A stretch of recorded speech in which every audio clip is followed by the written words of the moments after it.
안녕하세요. 조널마킹입니다. 상승세를 타던 아스날에게 위기가 찾아왔는데요. 새해 첫날부터 맨시티전 패배를 시작으로 1월 한 달 동안 단 1승도 기록하지 못했습니다. 리그 2경기, 컵대회 3경기에서 2무 3패를 기록했고 리그컵, FA컵에서 모두 탈락하게 되었는데요.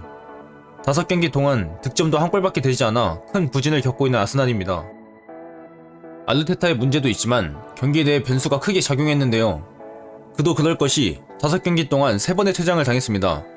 먼저 맨시티전, 아스날은 좋은 경기력으로 리그 1위인 맨시티를 상대로 경기를 주도하고 있었는데요.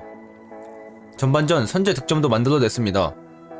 하지만 후반전 자카의 바보같은 파울이 시작이 됐는데요. 자카의 PK 헌납 이후 2분 만에 마갈량이스가 경고 누적으로 퇴장을 당했습니다. 심지어 마갈량이스의 첫 번째 경고는 PK 상황에서 비롯됐는데요. 두 번째 퇴장은 리버풀과의 리그컵 첫 경기였습니다.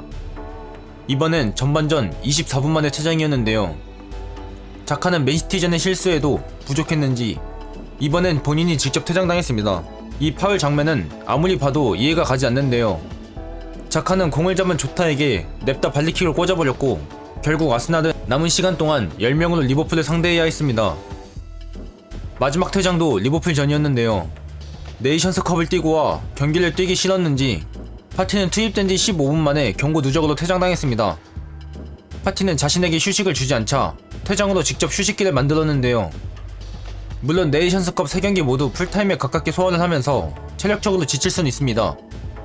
그럼에도 후반 74분에 투입된 선수가 15분 만에 경고 누적으로 퇴장당한 건 변명의 여지가 없는데요. 세 번째 파티의 퇴장은 후반 89분 퇴장으로 경기에 직접적인 영향을 끼치진 못했지만 번리전에 출전하지 못하면서 번리전에 영향을 끼쳤고 첫 번째, 두 번째 퇴장은 경기에 직접적인 영향을 주었습니다. 두 번째 문제는 스쿼드 문제인데요.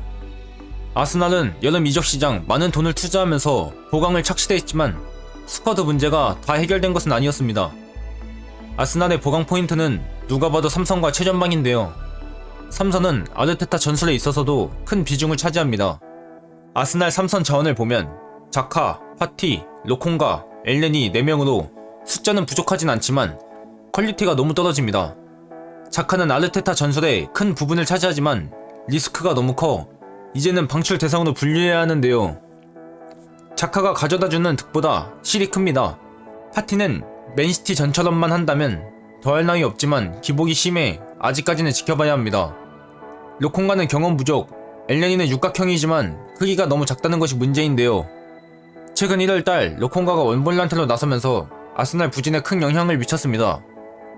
엘네니는 이번 시즌 리그에서 선발로 출전한 것이 단 한 경기에 불과해 전력 외 자원으로 분류해야 하는데요.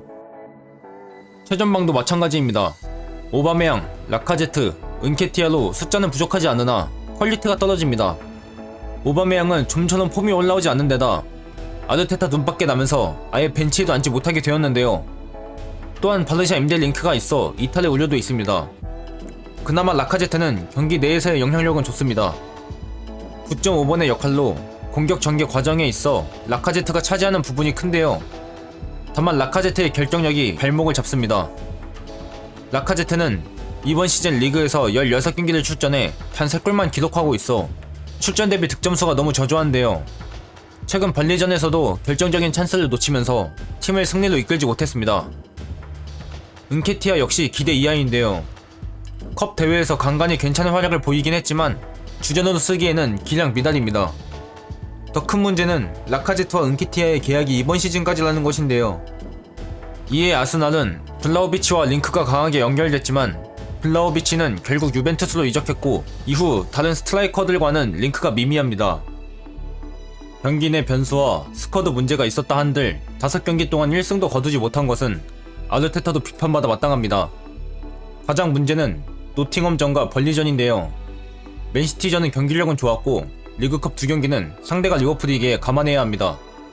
다만 로테이션을 돌리긴 했지만 주전들이 많이 출전했던 노팅엄전, 가용 가능한 선에서 베스트가 가동된 번리전은 이겼어야 했습니다. 주전들이 대거 가용된 번리전을 기준으로 문제점을 살펴보면 후방 빌드업이 전혀 되지 않았는데요.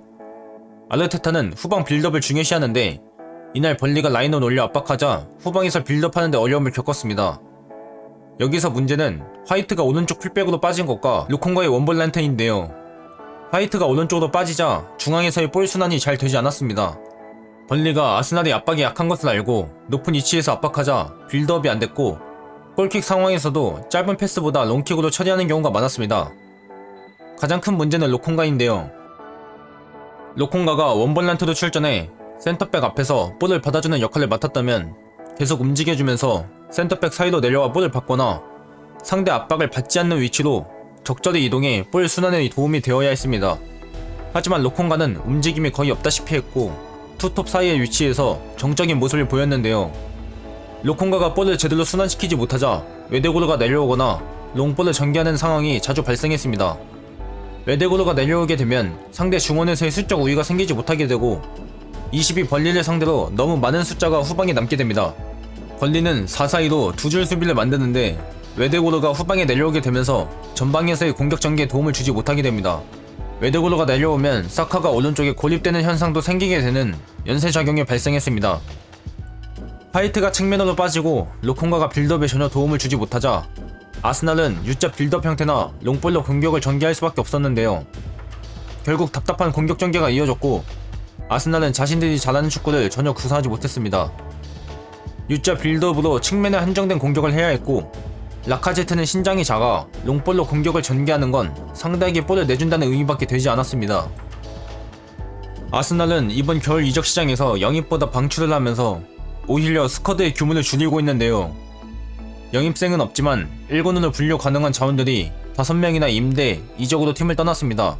리그밖에 남지 않았기에 이해가 아예 안 되는 것은 아니나 선수들이 부상으로 많이 이탈할 경우에는 큰 문제를 야기할 수도 있는데요. 오늘 영상도 봐주셔서 감사합니다.